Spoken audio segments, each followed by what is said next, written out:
Hello. Welcome to Audio Unicorn. Today, I thought I will cover a piece of relatively new recent story that broke the internet just this last week.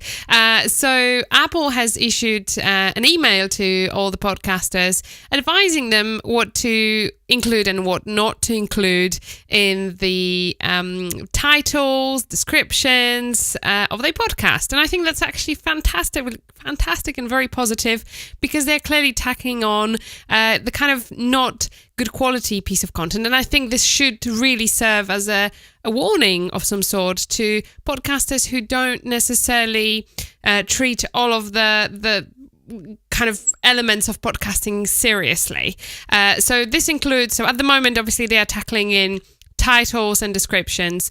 They advise against using episode numbers in titles. I'm guilty of that, so I'm going to go back and make sure to re-edit all my podcasts and take those out. They also advise not to repeat content in the title and description. They also don't want to see any spammy style of content. So they give a really interesting example where it's like, the dashes are in there and you kind of put keywords in there. They say, well, you've got tags for that, so make sure to use tags. They also, this is kind of getting me a little bit confused. It says they don't want to have a verbatim repetition of the title or author name in the description. So, for example, they give an example, The Very Hungry Tourists by Dr. María Sánchez and John Appleseed.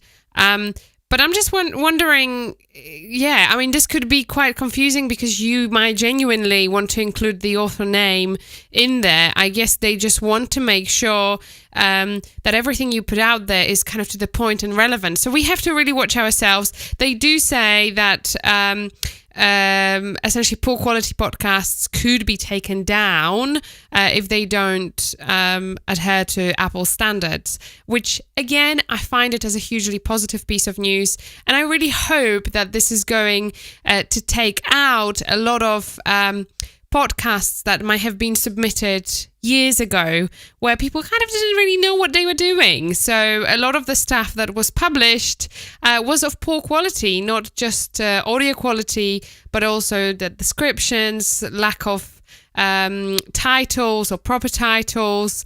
And I think they just want to clear things out, which is, in my opinion, a positive move. And it's also a sign, may I maybe dare to predict, that there will be a little bit more coming soon. And it wouldn't surprise me if the audio quality itself was to be tackled in the next attempt, because there should be some standard, especially with loudness. They have already been advising for a long time to adhere to the -16 laughs. There could be some potential maybe screening for the actual audio quality. And please, may this be the case. I really would like to. There's nothing worse and more kind of demoralizing than having a really great, potentially podcast with a really, really poor audio quality. And it really doesn't take that much nowadays to make sure that is the case. So I think it's definitely space worth watching. And if you have anything in your titles that you think, actually, when I released this first podcast 100 or 200 episodes back, it might not have been exactly how it should be. We've all been there. Mike and I have some podcasts that we've recorded back in 2012 even, and we may need to go back and re-edit those, simply because there was a different way of doing things this time ago. So it's worth to review those things. As with anything, it's just worth to keep an eye on things and review them all the time. So yes, time to review your content on your podcast and make sure everything is all nice and good and relevant too. On entirely different note, this is something that I'm still very much occupied for the last year. So this is taking a long time.